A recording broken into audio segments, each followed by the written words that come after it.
First to cover breaking news with Jennifer Copeland and Rick Schutt. Your accurate first alert weather forecast with meteorologist Abby Wepler. You're watching WSBT-22 News at 5. Team to keep South Bend moving forward. That's why I need Karima Fowler as city clerk. Well, what you're seeing is the first and so far only local political ad for the May primary. It's from South Bend Mayor Pete Buttigieg and city clerk candidate Karima Fowler. She's running against Derek Dieter while the mayor faces Henry Davis Jr. in the primary. Of course, we're just 8 days away from the May 5th primary. WSBT 22's Diane Daniels sat down with both Buttigieg and Davis for a look at the mayor's race. The two present a starkly different version of the current state of the city as they head into this election. The incumbent, who wants to serve 4 more years, is 33-year-old Pete Buttigieg. He's a South Bend native who attended Harvard, was a Rhodes Scholar, and during his first term as mayor was away from the job for more than half a year as a Navy reservist in Afghanistan. One of his first challenges as mayor came in dealing with the South Bend police tapes controversy. His primary challenger is 35-year-old South Bend Councilman Henry Davis Jr. Davis is also a South Bend native. He's a graduate of Earlham College, and he's represented South Bend's 2nd District on the council for 7 years. He was away from his council seat for a time last year following an arrest for OWI and reckless driving. He said it was caused by a reaction to a new medicine he was taking to treat MS. Prior to that, Davis took heat over posting an obscene photo on Facebook. Over the next 2 nights here on WSBT 22 News, I'll share with you where both men stand on a wide range of topics. But tonight, we begin with their stance on issues related to public safety.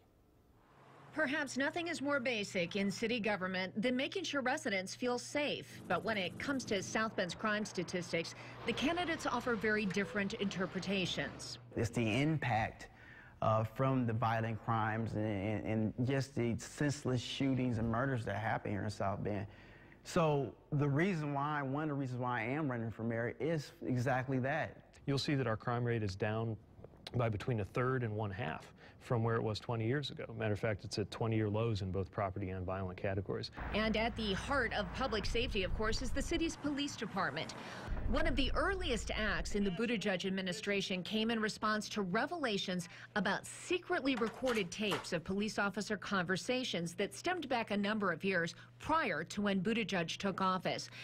To date, more than $1 million in taxpayer money has been spent on resolving the case through the courts, and those tapes still have not yet ever been played in public. Nobody's happy with the taxpayer cost. I'm certainly not. As somebody who oversees the budget, I'd much rather be using those funds on other things. We did everything we could to make sure that we stayed on the right side of the law, and that's something that I won't apologize for because it was the right thing to do. The insurance is that you elect a mayor that is interested in making sure they are played and this is done and over with.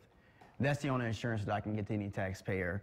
The city of South Bend's taxpayer has obviously shouldered the burden with paying for the legal costs and expenses of that, but they also deserve an answer. Buttigieg also brought in a new police chief, Ron Teachman from Massachusetts. Davis says if elected, he would put in place a chief who came up through the ranks of the South Bend Police Department.